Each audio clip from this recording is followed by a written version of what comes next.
Okay, so it's day 54 of the daily dollar cost averaging project for Bitcoin. And yeah, we'll just get right into it. Go do a conversion, DAI to Bitcoin for the amount of $333.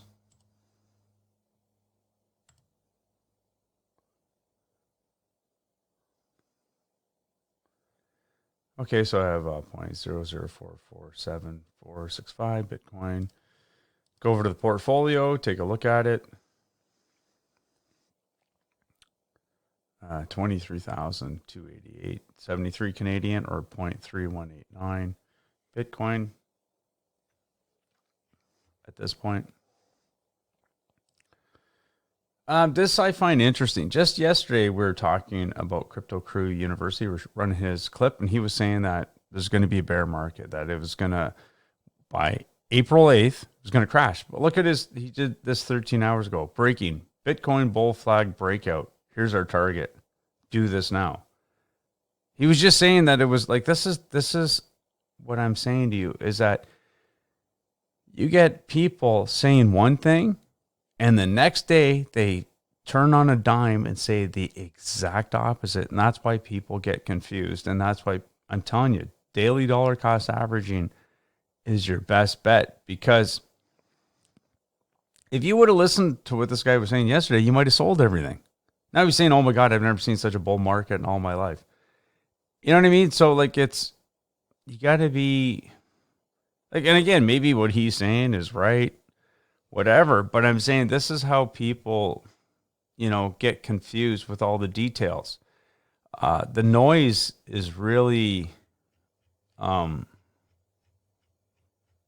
really throws you off your game.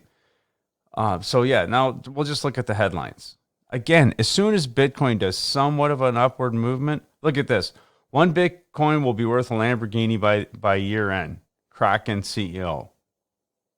So Phil McCracken thinks you'll be able to buy a Lamborghini with one Bitcoin, which could be true.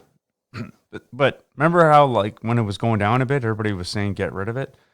Now, Bitcoin right now, do you realize what is happening? Very, very big Ethereum target revealed. Ron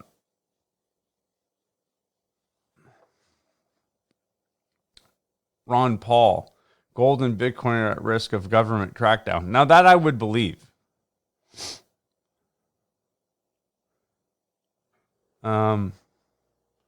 See what else we have. Wow, this just changed the game for Bitcoin. Release the bulls. See, everyone's talking now. See, Bitcoin ready to explode. Revealed how Bitcoin price is manipulated as the biggest scam. Bitcoin futures explained. So now this guy who's, oh, I guess this is Buzz Finance, but like now it's a scam. Bitcoin's a scam. Bitcoin can double by July. If so, then altcoins can 10 time. So now it's all shits and giggles. Whereas a couple of days ago, like oh my God, get out, like it sucks. Bitcoin just got a turbo boost. Are you ready for what's going to happen next to BTC? This, as far as I'm concerned, this is called euphoria. When people are like, yeah, now look at this guy. Not only does this guy think Bitcoin sucks, now he's saying Ethereum sucks. So again, and the big thing is this Cantillon effect. I don't know if you've heard about that. That's where, like, people who are closer to the money get richer because of inflation. But anyways, everybody's kind of talking about that right now.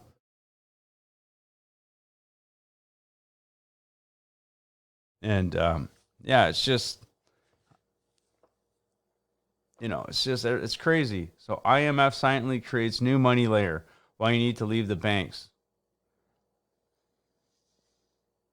See, again, then you get Max Kaiser. You know what he's going to say. Okay, here's one. Bitcoin, the crash is coming. This is why I sold my Bitcoin. After being bedridden for 1 week, I did a lot of research, led me to sell most of my Bitcoin. Technical analysis from video, right? So this guy's saying it's about to crash. So again, it's just so yeah, Bitcoin aiming for 30,000 because this is what that Crypto Crew University guy was saying too. They're talking about this full flag.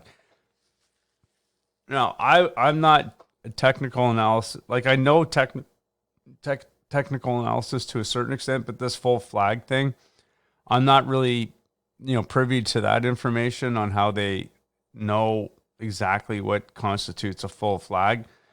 But they're all talking about that right now. These guys that are hardcore technical analysts are talking about this full flag, and they're saying it just did a full flag. And so that's supposed to be a very bullish sign, and they're targeting like $80,000. Now, is that true? I don't know. But yeah, see, Bitcoin about to go parabolic. PayPal and Visa announcement. Emergency video. Massive Bitcoin trade incoming. Right. So it's all Kathy Wood. That's this woman here. And Tesla are about to explode because of this Bitcoin price prediction. Bitcoin is going to skyrocket because of this. So, you know what I mean? Like it's all, I don't know. It's crazy. So, yeah. So our Bitcoin maximalist, dumb and closed-minded. So some technical analyst is going to be discussing how these guys are blinded.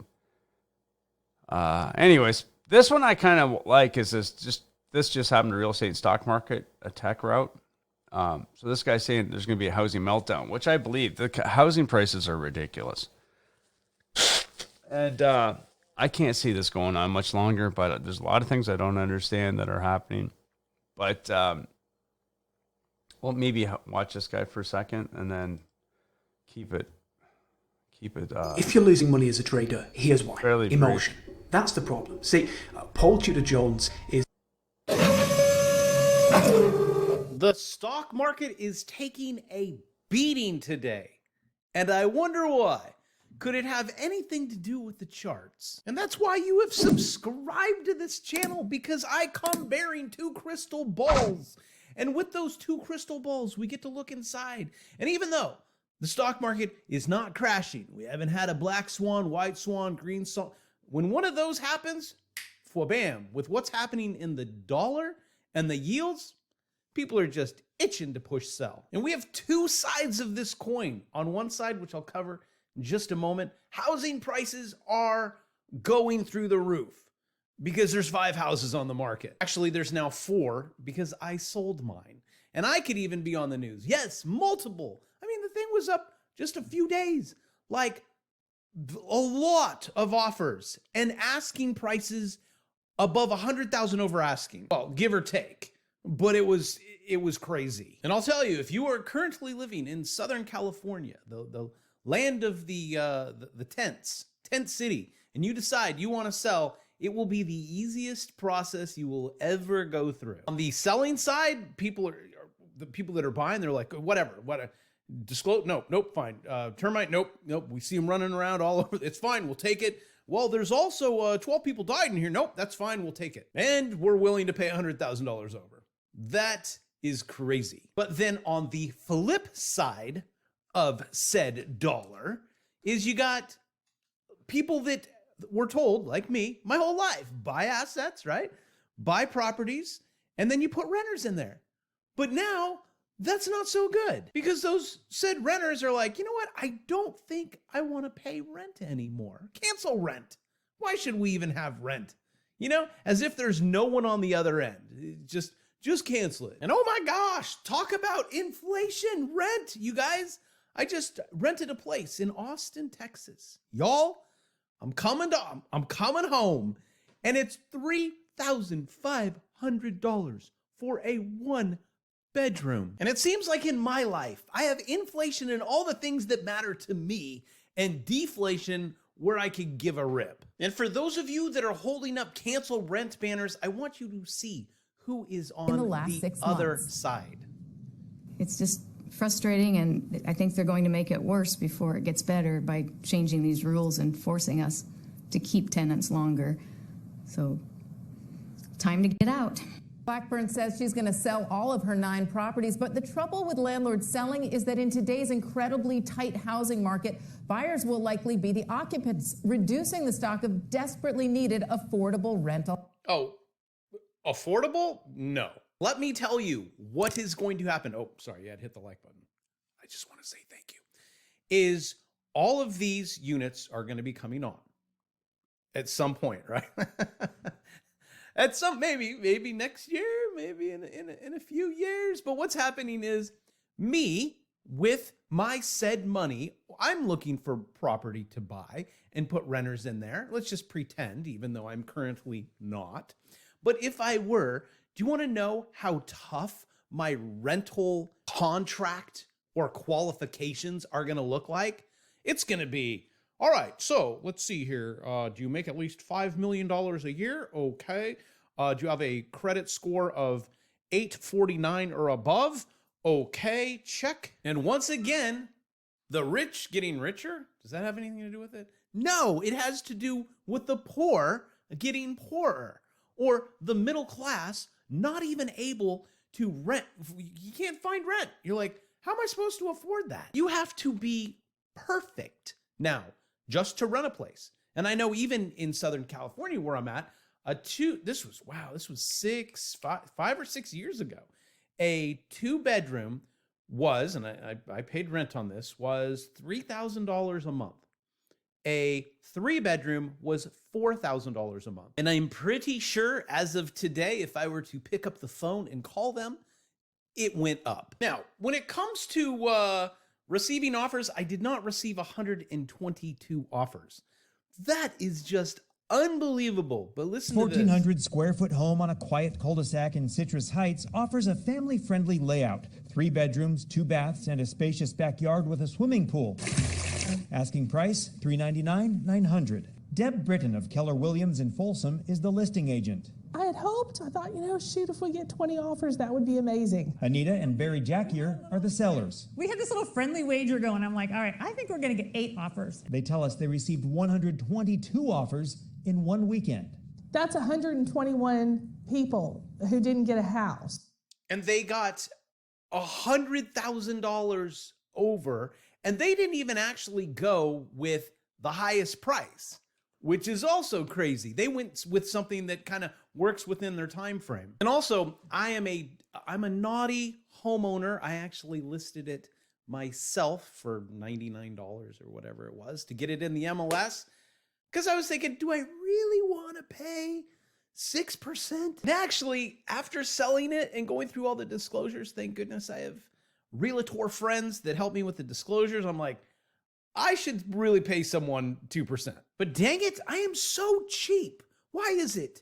I drive, well, it doesn't exist anymore because I don't have a car with it that takes gasoline. I actually don't even have a car. I have 2 things, an electric bike and an electric skateboard. My wife drives the Tesla, but if I were to say, be cheap that I am, and I see a gasoline station that is 5 cents less, you know I'm going to drive that extra mile to pay 5 cents less. And if you didn't already know, beware, home buyers. A record number of homes are selling above their asking price. You know what? You should probably go, if you are buying a home, I would recommend, can I recommend that you have an agent to negotiate, right? Because you won't know that the ask, you're going to have to kick in an extra 100,000 or whatever. That's nice to have an agent on your side. Selling, I'm kind of iffy on that one. Do you want to save it? And it depends on how, if your house is $1 million, like I've sold $1 million homes that I've lived in. And when you're looking at, 6%, that's like 60 grand. Is the juice really worth the squeeze? But when this is over, like this article says, purchasing a home for the middle class, or maybe not the middle class, is going to cost more. Rent is going to cost more. This just really doesn't bode well for anyone. Well, unless you're on the other side of it, the coin, where you say housing prices will get cut in half and you're just sitting on the sidelines waiting. And I would say for me, I don't know. I got this housing. I got the recession right. But I definitely got the housing market completely wrong. I'm like, with this thing, cough happening and everyone locking down and economy going to zero, who is like, yes, housing prices are going to soar? Although I did get '08 right. Got it right at the, being the narcissist psychopath that I am, I'm like, it was October 2008. Sold 1 million. So we will see how close I get to the top of the market on this one. We'll just have to wait and see. Because I've learned throughout the years of my life not to always trust the economists. Not always right. Like when analysts or founders like Kathy Wood places a $3 trillion valuation on Tesla. And then we're supposed to meet that. And like always, instead of I say I look at charts, not farts that come out of these people's mouths, because I got to look at this, right? When they're calling, you know, when Tesla's at $900, it's $3 trillion. And then a little indicator right here says sell. At least it's not strong sell. That probably wouldn't be good. And also for my high school kids that are in the audience, being a high school business teacher, sometimes they sneak on. Hey kids, these are some things that we want to look at, okay? A 52-week low, $89. 52-week high, $900. Can we find a medium in there? And then one more thing to look at. You ready? Woo! Which I actually think is very, very important, is the price per earnings ratio, or price to earnings ratio, 972. That is a lot. That, my friends, is a whole lot of technology that they are going to have to sell in the future to make up for these prices today.